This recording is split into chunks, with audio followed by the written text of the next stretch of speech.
What's up guys, welcome back to another video. Hope you're doing well today. Welcome back to MX Bikes and welcome to what looks to be a bit of a masterpiece. Like, this is a work of art. It looks so pretty. This is created by Hell Machine, and if you are unfamiliar with Hell Machine, I'm sure he's going to make himself known with this release. It's the same guy that released Swedish Midsummer Carnage. I believe that is one of his 2 tracks. He also released one on the shop previously. The name actually escapes me, which is really annoying, but I have done a video on it in the past, so I really should check up on my background knowledge before I load these. So the whole part of this track really is it's just like encased inside this quarry, and I've seen a bunch of work in progress pictures of this place, and I was worried at first because obviously there's a lot of grey going on, but somehow he's managed to make grey look good. For example, I can again, I feel like it's on a similar wavelength to JV in terms of like appearance and aesthetics on a track, and I've said it on stream before and in track videos before. I think the Swedes, I think there's something in the water. You know, they're very good track creators. Hell Machine usually does have a few surprises dotted around here, there, and everywhere. A few Easter eggs. I mean, these two are getting it on, although not my type, if you ask me. And he also said, watch out for the aliens. And I've literally just spotted one over there, down here. He's messaged me on Discord and got me some early access to this. So we got a little alien chilling here. Anything up there? Nothing up there. Is there just the one? Oh no, one over there as well. So then we got a few Easter eggs dotted around. So this track is meant to release, I believe he said Monday. So tomorrow, depending on when you're watching this, this should release Sunday my time. And let's get into it. If you've been putting off buying that new MX gear, or you're just looking for some new daily MX related clothing, then head on over to fxrracing.com. Code MXPR_Lins15 at checkout will give you 15% off all motocross and lifestyle products. This code is applicable to the European, Swedish and Norwegian websites, and not Canada or the USA. And whilst I've got your attention, you may as well subscribe to the channel. It's just one click of a button and it puts a big old smile on my face. Hope you enjoy the rest of the video. Alright, so hopefully I've not messed up editing a video 2 videos in a row, and my little mid-roll ad that I do in there, failed FXR code, is not overlapping my voice. Again, I apologise for the last one that was wrong. No idea, just when you're in, if anyone uses DaVinci Resolve, there's an option to, when you cut part of a video out, you can do normal cut or you can do ripple cut. Usually I do ripple cut because then it moves everything in the timeline along in line with it. However, it just moved the ad to the wrong place. So it was about 30 seconds of kind of booth footage there. Not enough for me to warrant kind of redoing the entire thing. You know, there's no real important stuff that was missed out on. But I got a hell of a lot of messages about it. And I promise, I'm aware. I know, it's just a shame. It happens sometimes. I'm not a perfect human by any means. But hopefully, in terms of perfection, we're going to get pretty close to it on this track. I am rocking the Factory 254 stroke today. I basically got finished doing my Donator-thon about maybe 12 hours or so ago. It finished at about 5 AM my time. We didn't make it to 24 hours this time, to be fair, but overall I think it was one of the more enjoyable live streams that I've ever had. I was just really enjoying the game, and we didn't have anyone misbehaving at all. Like, the game was going really well, the lobbies were nice and fun, some good battles, and it was just a really pleasant experience. So thank you everyone that did come out and supported and helped out on that. I really do appreciate it. And I think one thing that kept it really nice and fresh for me was we rode the factory bikes all day. Like, I was switching between 250, 450, between the 2 shapes that got released, and it's just kind of like relearning things, because all of the muscle memory that I've built up over hundreds of hours of OEMs kind of goes out the window. The bikes do not handle anywhere near the same as each other, so it's kind of like a new experience for me to relearn and try and get fast again. But these bikes are good fun. You know, they're fairly forgiving. They're not perfect by any means. You still get some slow physics here and there. You still get some front end tucks in the really deep stuff. But overall, they're very powerful. I think it's more acceleration than top speed, bearing in mind. I don't think the top speed is much faster than OEMs at all, but the acceleration is definitely wild. And I think there's just more traction in general as well. I think the tyres that come with the factory bikes are a lot grippier across multiple surfaces, like not just soft soil. A lot of other surfaces are really good too. So they've just been fun, and I'm really trying to focus on just having fun on the game these days rather than taking it too seriously. So these do a good job of that for me. So I probably was doing nothing but singing this track's praises in the intro and how it looks, but it kind of gives me old school motocross game vibes. If you'd get some sort of a DLC, I believe there was some sort of quarry track on MX vs ATV Alive that was DLC that I really, really enjoyed. And when you get stuff like, when I respawn, I look over here.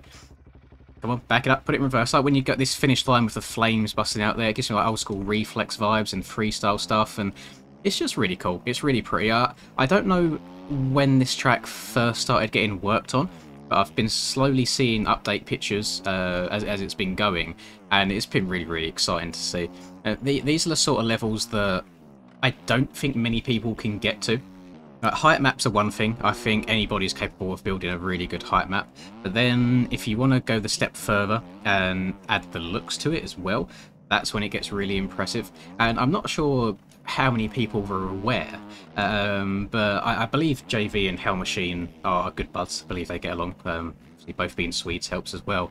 But in the GP season, I believe the final round that we done, which was, well, God, where was it? It's going to really annoy me. Was it Turkey, the last round? But either way, Hell Machine, I believe, stepped in and helped JV to make that one. So he's kind of been doing a little bit more than expected. He's not a very, I'd say, vocal man by any means. You don't really see him popping up in any discords at all, other than the private track making discord that I'm part of, which I will say, by the way, I do get a lot of messages of people asking if they can join the Earthworks track making discord for help and stuff. I don't make the rules there. You know, I was lucky enough to be invited to it. It's all by invite only from the Earthworks guys themselves. So unfortunately, I cannot help you join it. I was just lucky enough to kind of use some of that YouTube privilege and get in there and just get some help on building my track.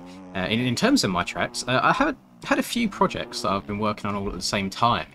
One was like a Supercross template, so I could then slap together a bunch of Supercross tracks really quickly, like one after the other.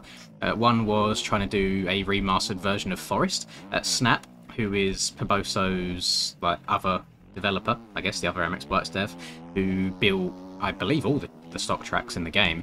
He sent me like the raw Forest files, so I've even got like the actual height map. So I could just replicate Forest right now. I could slap it in game and it would be identical to what we have. However, I was trying to change it and just kind of wasn't going how I was liking.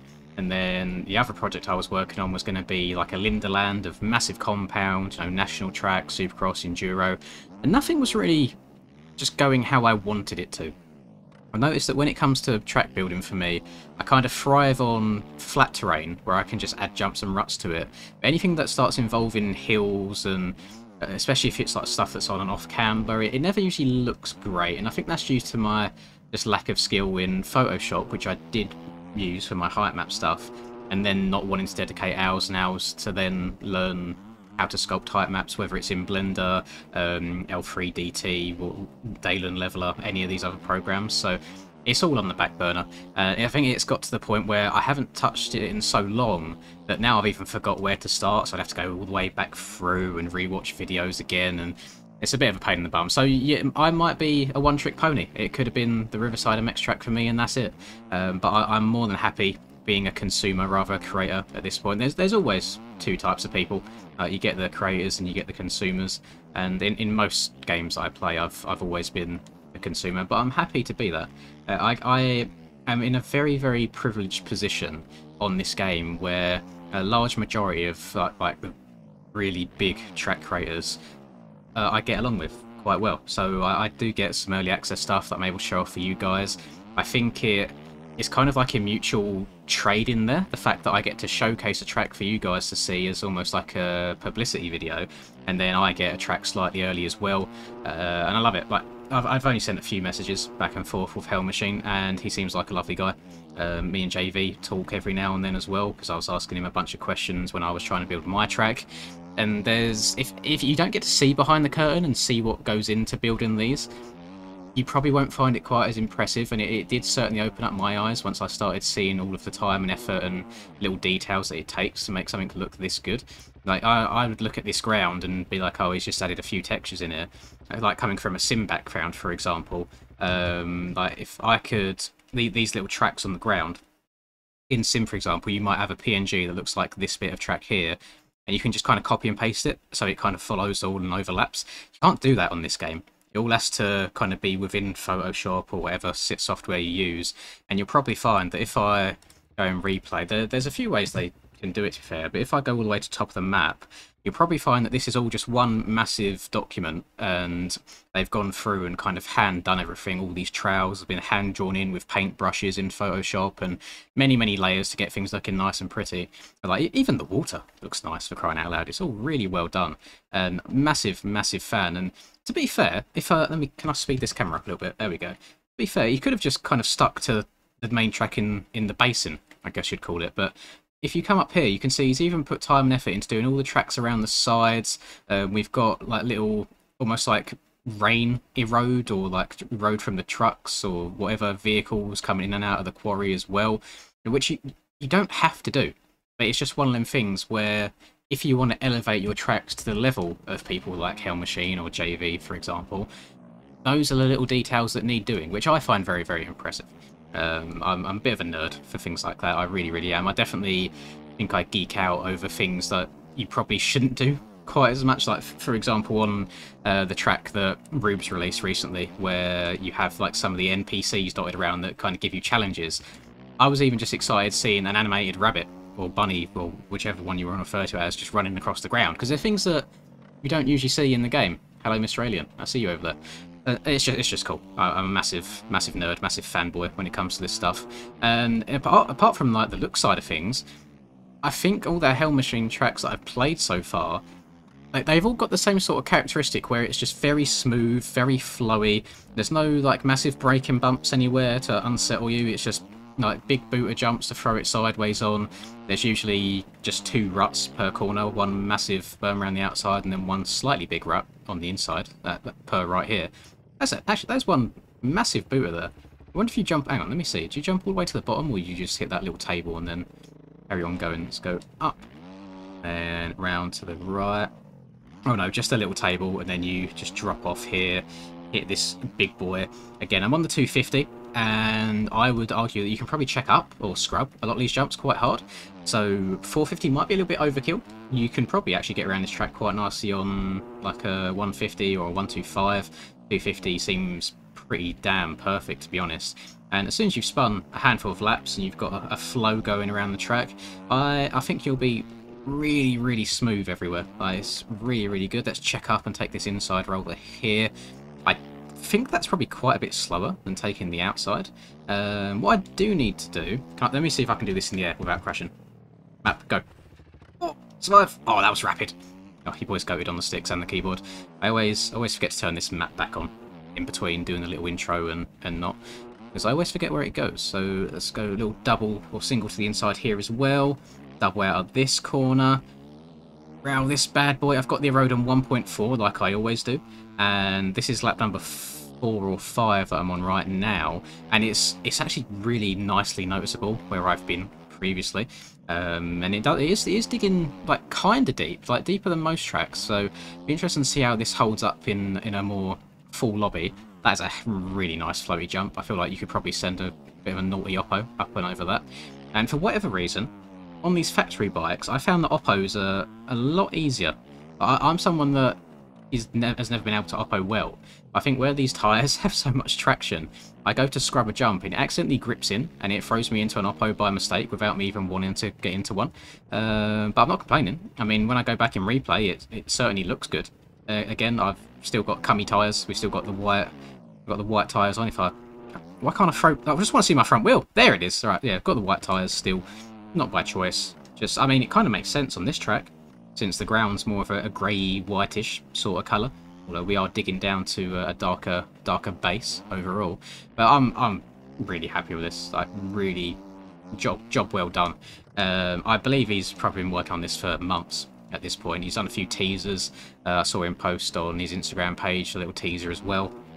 And I'm just very privileged and very grateful that he's reached out to me and enabled me to cover it a day early. So if you do like the look of it, then it will be on the shop tomorrow. I've got no idea in terms of like price or anything. I didn't even ask, probably should have done. But yeah, hopefully it's on the shop, which is Monday the 3rd of September. And let me know your thoughts on it. Do you think it looks very nice and pretty? I'm going to leave it unedited in... when I go through the editing process in terms of like color palette. So what you are seeing in game from me right now is exactly how it would appear for you. I'm not running any reshade at all to mess with the colors. It's just it's oddly oddly bright and colourful for a quarry, which I imagine is quite hard to do. I feel like there's a good contrast between like the grey, whitey ground and then like the yellow bales and like machinery dotted around too. Whether that's intentional or not, I have no idea, but it's a good colour combo. I really do like it, and everything kind of fits. You know, like we've got massive tyre there marking the inside, which could quite easily come off of some of the equipment. We've got like these orangey fences, which usually you'll see around construction sites. We've got the fence in here that holds everything off, which again you'd see around. So everything has a place. Everything makes sense, and it's a really, really, really good job. So give it a download yourselves, check it out, run some laps. I imagine, to be fair, I know that a large majority of the community aren't interested in like paid stuff and in-shop stuff. If this track was free, first of all, I do 100% believe it deserves to be paid for. If it was free, I 100% believe this would be one of the most popular tracks in the game, just with the way that the jumps flow.